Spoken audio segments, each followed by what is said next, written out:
Il fait même entendre les sourds et fait parler les muets parce qu'il achève toujours la gloire de ce qu'il commence. Il ne suit pas les larmes, mais il sèche les larmes comme les disciples pendant la tempête. Même si tu traverses les eaux, ils ne te submergeront pas, car Jésus est dans ta barque. Lui-même marche avec toi pour te délivrer. Car le Dieu que nous servons n'a jamais perdu un combat là où son nom a été mis en cause.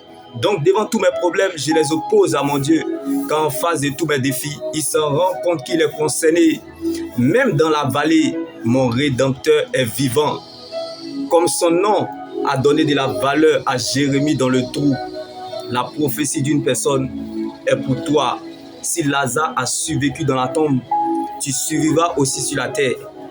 Car le capital vie de Dieu qui est en toi est trop important pour qu'une flèche te tue. Si nous sommes vivants en Christ, c'est parce que nous étions morts en Jésus.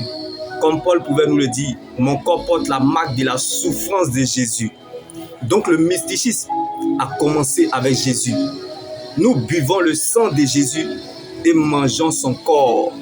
Car la promesse de Dieu ne meurt pas. La foi commence là où la volonté de Dieu est connue. La promesse de Dieu ne ment pas. Elle n'a pas d'âge, mais elle est un destinataire. Comme c'était fini pour David, mais Dieu a augmenté le temps additionnel. Alors ne mets pas foi à ce que l'on a déterminé pour ta vie, car la parole de Dieu est au-dessus de la parole des hommes. Donc c'est l'oreille qui écoute qui donne de l'importance à la bouche qui parle.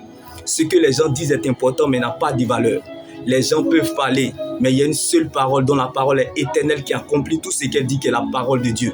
Attache-toi à elle, reste focalisé sur elle. Elle te mettra à l'aise et te fera du bien. Car ce que Dieu commence dans l'humiliation, il achève toujours dans l'élévation. Donc accusation n'empêche pas élévation. Les jours d'élévation reviennent. Tu revivras tes meilleurs jours sur la terre. Alors adore le Seigneur comme jamais tu l'as fait auparavant. Et loue-le comme si c'était ta dernière louange sur la terre. Car la promesse de Dieu en toi ne rentrera pas au Père sans avoir accompli sa mission sur la terre. Ce qui t'est destiné ne t'échappera jamais. Mais ce qui t'échappe aujourd'hui n'était pas destiné. Ce n'est pas de pleurer sur son sort, mais d'aller chercher ce qui t'appartient. Jésus, sa présence dans notre vie est la chose la plus importante que Dieu donne à une personne. Donc sa place dans notre vie n'est pas négociable. Alors apprécie ce que Dieu t'a donné, car désespérer, c'est refuser la vie que Dieu vous donne. Même si le Seigneur ne t'a encore rien dit, mais je sais que tu dois garder ce qu'il t'a dit. S'inquiéter paraît arrogant, c'est de l'orgueil selon Dieu. C'est refuser la porte ouverte que Dieu a mise devant toi, que personne ne peut refermer. Quand ton regard semble impossible, c'est que ta vue semble possible.